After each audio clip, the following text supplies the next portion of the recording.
Hello, thank you for watching my channel today. My name is Sarah and my channel is called Your True Shelf, and I want to start by saying happy International Women's Day to everybody, and a great day to mark International Women's Day is the reveal of the 2022 Women's Prize Longlist, which came out about 45 minutes ago.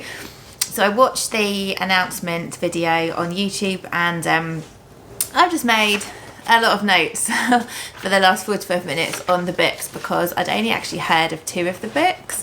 So I had to do a lot of looking up about the books, see which ones I could get from the library. I've made like a wish list of all of them so that I can kind of monitor the prices of them, and also think about which ones I'd like to listen to on Audible. So I'm just going to go through the 16 books which have been shortlisted and longlisted, and I will do a little bit about each book and think about which ones I'd like to prioritise. As you can see, I'm wearing my Girl Power t-shirt, which is one of my favourite t-shirts, which I thought would be appropriate for today. So the first book is called Careless by Kirsty, and this one I have actually managed to order from the library, which is a good start. So this is a debut, and it follows a girl called Bess, who is a teenager who's growing up in care, and she finds herself pregnant one summer. She doesn't want to tell her social worker because she feels like he's pretty useless. She doesn't think her foster mum's really going to do anything about it, and she hasn't spoken to the father of the baby for some weeks, so she's not really sure what to do.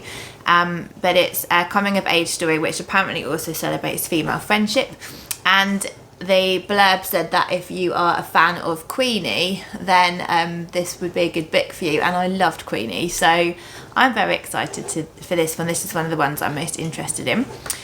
The second one is called The Exhibitionist by Charlotte Mendelson.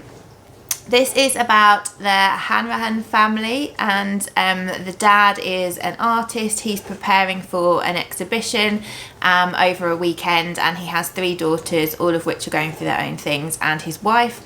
It sounded like that their marriage was under a little bit of strain because I think the wife may also be an artist, but I think the focus is more on her husband. And so it's sort of like, I think it's a domestic drama but set over a weekend. This one I am less interested in because it seemed just from the blurb that it maybe isn't my kind of book, but I'm going to see lots of reviews of these books from friends on BookTube over the next few months, and obviously I'm open to having my mind changed about any of them. The third is called The Bread the Devil Knead by, I've written Lisa A. I haven't obviously written the full name down. They went really quickly when they read out the list, so I apologise. I'll put covers of all of these books so you'll be able to see who the author is. So this is about a woman called Althea Lopez, who is just about to turn 40. She lives in Port of Spain and she has a boutique, but behind closed doors she is bruised from domestic abuse, and she's also having an affair with her boss to try and comfort, I guess, from the domestic abuse at home. And then she is the witness of a murder of a woman by her jealous lover, and it's all a bit too close to home, and it makes her kind of consider her life and what she wants. So I thought that one sounded really interesting. Number 4 is This One Sky Day by Leone Ross. So this is one of the ones I have heard of. I've heard Lauren from Lauren and the Books particularly talk about this one. I think she really enjoyed it. And this is set over 24 hours on a fictional Caribbean island. There are some mysterious happenings, and it's also about 2 would-be lovers on crisscrossing quests. The blurb was pretty vague, but like I say, I've heard good things about it, so I'm still really interested in that one. Number 5 is Flamingo by Rachel Elliott. This one sounded a little bit strange. So this is about 2 different families set both in the 1980s and 2018. There are flamingo statues in the garden, and so there's, like I say, 2 families. I think one is a mum and a son, and the other is husband, wife and 2 children. And the children kind of leave home, but then they come back, and I think one of the mothers, the mother of the son, is missing, and life isn't quite the same, and don't know. There wasn't too much really about that one. Number 6, I really want to read this one. This is Great Circle by Maggie Shipstead. So this is about, set in the 1950s, and it's about a female aviator called Marion Graves, and she's lived like a really exciting life, and aviation is really calling to her, and she wants to fly around the world. And I believe that she has a bit of a kind of a disaster happen in her flight, and she gets stranded in the Arctic Circle. And I'm not sure if we know what happens to her, or if it's kind of a mystery, sort of a historical mystery, but excuse me. Later, I think 50 years later, roughly, there's a film star called Hadley Baxter who wants to play her in a film, and then I think we kind of learn a bit more about what happened to Marion Graves. And that one, it's got really, I think that's quite a popular book, and it's a bestseller already, I believe, but it's quite long, but it sounds really good. We then have The Paper Palace by Miranda Cowley Heller. This one I just saw Emma from Drinking by Myself reading on a recent vlog. It's about a girl called Elle. She goes for a swim below her family home, which is called the Paper Palace, and it is in Cape Cod. And she relives a passionate encounter that she had the night before, I think while there was a family party going on, and her parents have no idea what happened. It says that the story unfolds over 24 hours, but also of 50 years, and a shocking betrayal, which Elle did, and the consequences. So that one sounds interesting as well. Number 8 is The Book of Form and Emptiness by Ruth Ozeki. So this is one thing I just saw when I was looking up at this. Ruth Ozeki is a Buddhist priestess, which I thought was really cool. A year after his dad dies, we've got 13-year-old Benny O, and he starts hearing voices from the objects around the house, and then it starts magnifying, and as he leaves the house, the voices stay with him, so he seeks refuge in a large public library. And then when he's in the library, he meets a street artist and a homeless poet, and he starts learning about the things that really matter. It sounded like it has you can sort of see the Buddhist influences, I think, about kind of in terms of how he's going to address like life's big questions and that kind of thing, and that one interests me definitely. Number 9 is Creatures of Passage by Morowa Yejide, and this one sounded a little bit strange. So we've got a main character called Nephthys, who is a taxi driver driving a haunted taxi. Their twin called Osiris was murdered, and their body was dumped into a river, and the nephew called Dash is drawn to this river and starts having conversations there. After he's witnessed something traumatic that happened at school, he starts having I presume Dash is a boy, but I don't know. They start having conversations with somebody called the Riverman, and then they take the Riverman conversations to Nephthys.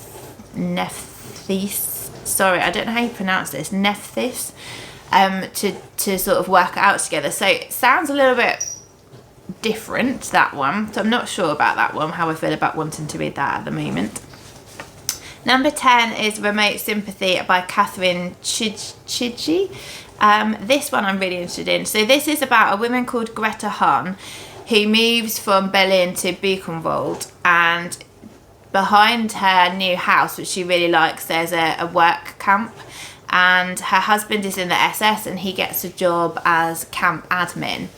And because Greta develops some health problems, she becomes friends with one of the prisoners at the camp who is a doctor, and she has kept, whether willfully or not, she's kept ignorant about what's going on at this work camp, and then she slowly has to sort of actually not be in denial about what's going on at this camp anymore, and I think that sounds amazing. I really want to read that one.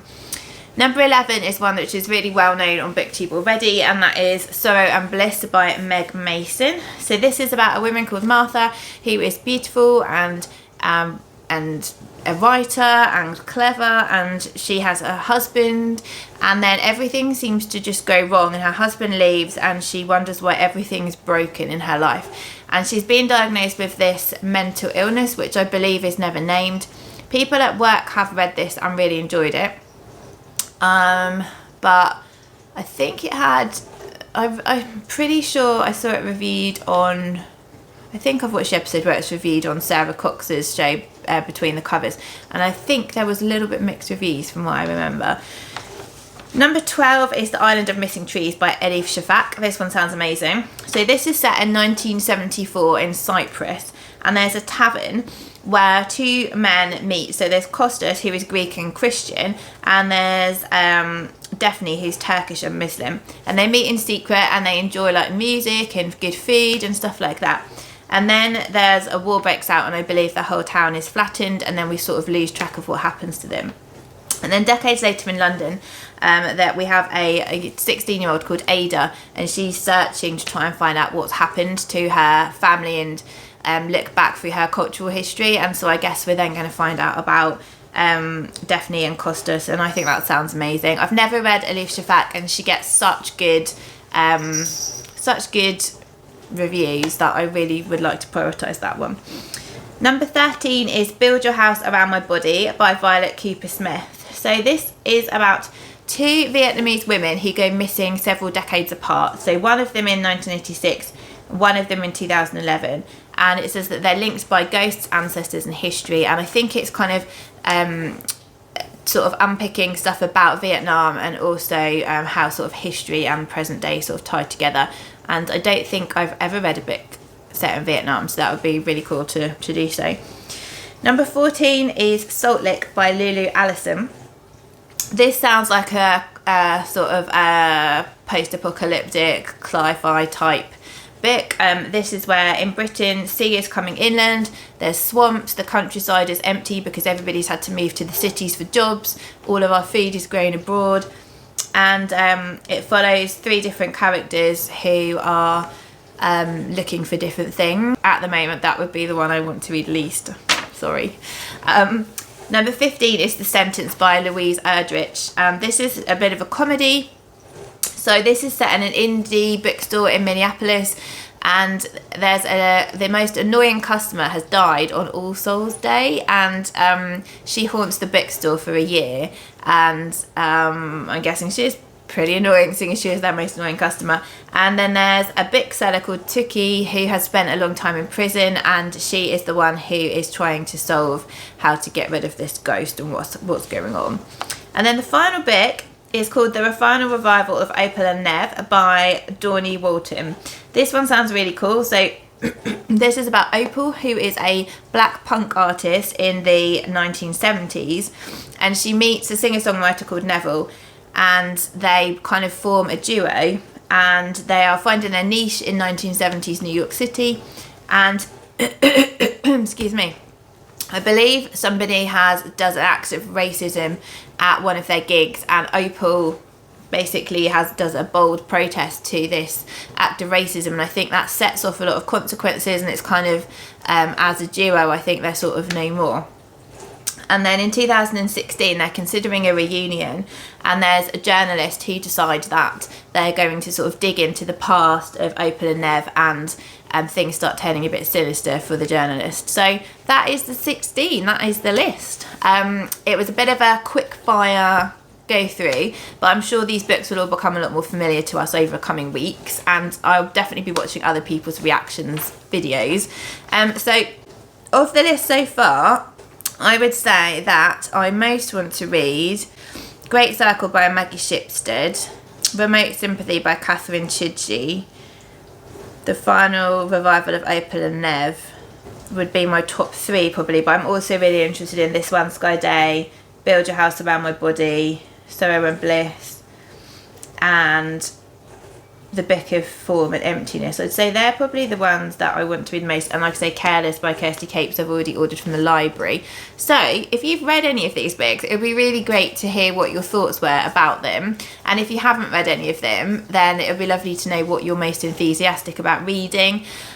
And I'm really looking forward to the discussions about these over coming weeks, and I'm not going to promise to read the whole long list because I just won't. I may read the whole short list, and I will definitely read the winner.